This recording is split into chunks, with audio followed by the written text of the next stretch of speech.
வீட்டுக்கு போன மாதிரி இருந்தது. வீட்டுக்குள்ள போய் பார்த்தா அங்கெல்லாம் காணோம். ஒரு நிமிஷத்துல இங்கிட்டு போனதே யாருமே பார்க்கலைங்க சார். இது போற மாதிரி நான் வீட்டுக்குள்ள இருப்பியான்னு வீட்டுக்குள்ள எல்லாம் தொலைகிட்டு வரேன். கடைசியில அவன் வாய்க்காலுக்கு போனதேன்னு யாருமே பார்க்கலையே. அவன் வீட்டுக்கு போயிருப்பியான்னு வீடெல்லாம் சுத்தி சுத்தி நாங்க பார்த்தோமே. அது எப்படி போனானே தெரியலையே. எங்களை விட்டுட்டு போயிட்டியானே. ஒரே குழந்தைங்களாம்மா? சாப்பாடு ஊட்டுனேன். சாப்பாடு விட்டு வாய கூட தொடங்கலையே. வாந்தி எடுத்துட்டானே. நான் அங்கிட்ட போய் போட்டு திரும்பறதுக்குள்ள இங்கிட்டு போயிட்டானா. இங்கிட்ட வீட்டுக்குள்ள போயிருப்பியான்ட்டு தான் நம்ம உள்ளலாம் தலையை பார்த்தேன். ஒரே குழந்தைங்கம்மா? ஒரே பையன் தான் சார். 2 பையன். ஒரு பையன் செத்து போயிட்டா. இவன் எடுத்து வளர்க்குற குழந்தைங்க சார். எடுத்து வளர்த்தவனே என்னை விட்டுட்டு போயிட்டான்னு. இவன் என்னோட எடுத்து வளர்க்குற குழந்தை என் குழந்தை. 1.5 வயசு ஆகுது. 1.5 வயசுல எப்படி என்னை விட்டுட்டு போயிட்டியா? என் பையன் ஒரு நிமிஷத்துல என்னை விட்டுட்டு இப்படி போயிட்டானே.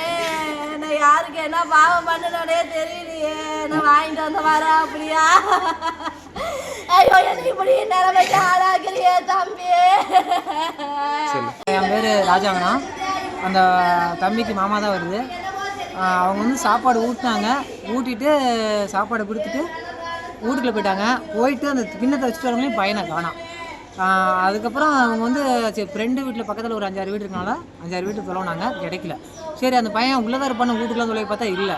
அதுக்கப்புறம் பார்த்தா வாய்க்காக்குள்ளே நாங்கள் ஃபோன் பண்ணி தம்பி வாங்க அப்படின்னு சொல்லி மச்சன் சொல்ல நாங்கள் வந்ததுக்கப்புறம் பார்த்தா வாய்க்காக்குள்ளே தொலைக்கு இருந்தால் வாய்க்காக்குள்ளே கிடந்தாப்போ அந்த பையன் பார்க்க போனால் ஒரு 1.25 வயசு தான் ஆகுதுங்கன்னா.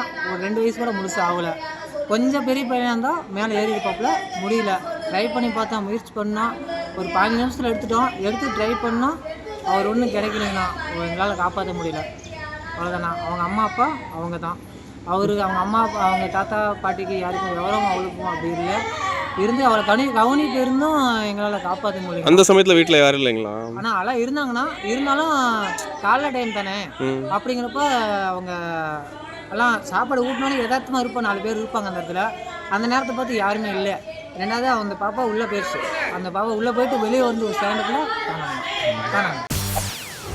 செய்திகளை உடனுக்குடன் தெரிந்து கொள்ள உடனே சப்ஸ்கிரைப் பண்ணுங்க.